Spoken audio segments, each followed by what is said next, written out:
Une nouvelle passée à peu près inaperçue. Une grande banque nord-américaine demande dorénavant à ses clients de justifier tout leur retrait d'espèces.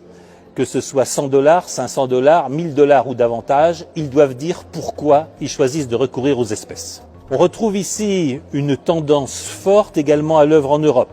On sait qu'en France, il est interdit de procéder à toute transaction en espèces de plus de 1000 €. On sait qu'un certain nombre d'établissements bancaires, dès qu'ils sont confrontés à des retraits supérieurs à 1000 ou 2000 € dans le mois, demandent à leurs clients de les justifier. La guerre aux espèces a commencé. Elle se traduit aussi par la suppression des guichets bancaires. Essayez de trouver un guichet de retrait d'espèces ouvert à Bruxelles et vous m'en direz des nouvelles. Tout ceci s'exerce sous la pression des banques centrales qui veulent réaliser la monnaie digitale de banque centrale. Tout ceci se réalise sous la pression d'une planète numérique et digitale qui souhaite que tous les paiements soient désormais exercés par voie numérique, ce qui aura de graves conséquences. Parce que ces conséquences sont triples. La première, c'est naturellement la destruction de toute transparence. Les espèces vous permettent de procéder à des achats anonymes et en clair, de faire ce que vous voulez de votre argent. Avec l'argent digital, ce ne sera tout simplement plus possible. Tout achat sera tracé, il pourra être retracé dans l'histoire et il pourra être porté à votre préjudice.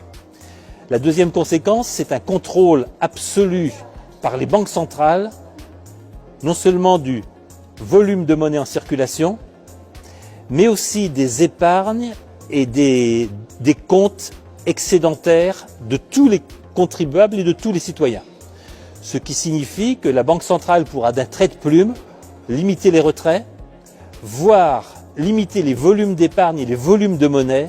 Il lui suffira de supprimer des signes monétaires dont elle contrôlera la totalité. Puis le troisième point, et c'est le cauchemar d'une démocratie, c'est l'arrivée du crédit social. Selon vos consommations, selon ce qui pourra être situé de vos consommations, par exemple vous mangez trop de viande, par exemple vous consommez trop d'eau, par exemple vous roulez trop fréquemment en voiture et vous ne savez pas justifier vos déplacements. On pourra vous attribuer un crédit social, faire varier votre impôt et faire varier votre niveau de taxation. C'est ce qui a déjà lieu en Chine, mais c'est ce qui se prépare dans nos démocraties. Et voilà le réel point qui est en question. Je peux parfaitement comprendre que pour des raisons de contrôle de la masse monétaire, de contrôle de l'inflation et de reprise des masses considérables d'argent créées à partir de rien, les banques centrales se soucient d'un contrôle accru sur la masse monétaire. Je peux le comprendre.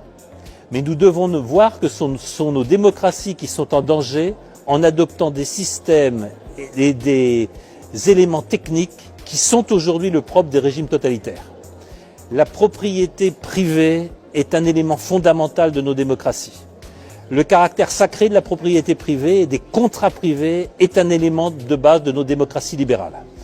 Tout doucement, sous l'égide du numérique, sous l'égide de la transition écologique, sous l'égide de glissements présentés au nom des meilleures intentions, nous sommes en train d'abolir les différences qui séparent nos démocraties des régimes totalitaires.